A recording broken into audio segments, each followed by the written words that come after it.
Yeah,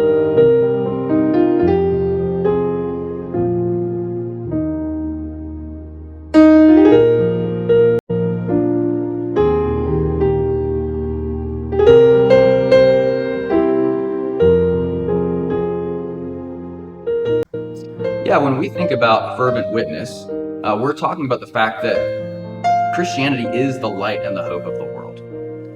There are all sorts of good and beautiful things that you can experience in this life, and outside of Christ, ultimately those things are worthless. I think the biggest thing is just engaging people with the good news of the gospel, right? We have 55,000 people who work and are associated with Fort Carson. That's right across the street. And so many of them do not know who Christ is.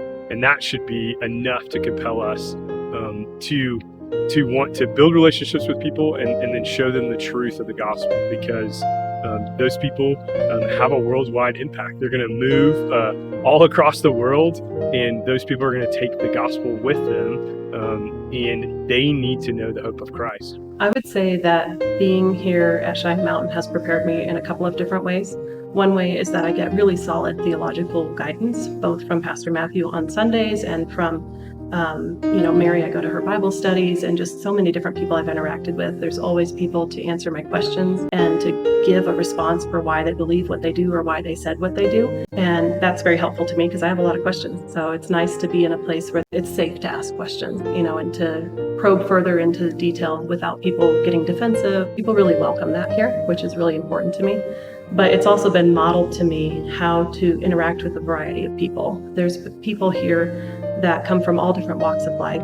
We learn, right, in church and our ministries how to be more Christ-like. People realize that quickly. If you're a soldier who doesn't cuss or doesn't drink and carries yourself to the higher standard because you're trying to be like Christ and you're devoted to that worship of Him, people notice quickly.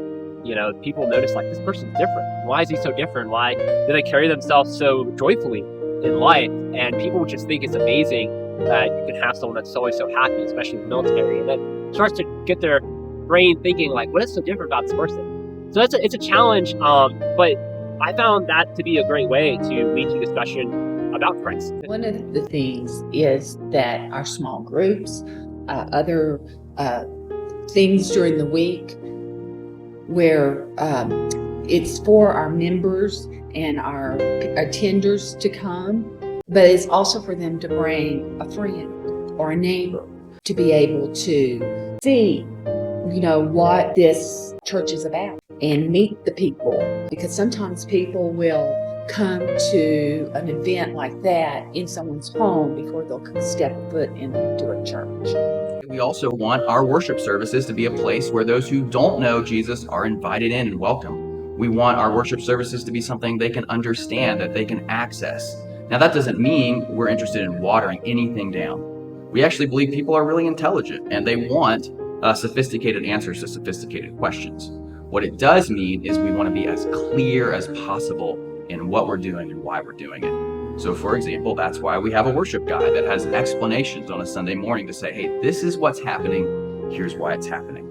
Because we want to do everything we can in our power to be that light that Jesus talks about in Matthew chapter 5. We need a vision for fervent witness, but also with that comes resources to expand God's kingdom, both in terms of its work and its worship. So what that looks like is enabling more free time and more resources for people to focus on that rather than focusing on other things that we're constrained with only having either one pastor or not having the resources because of the building.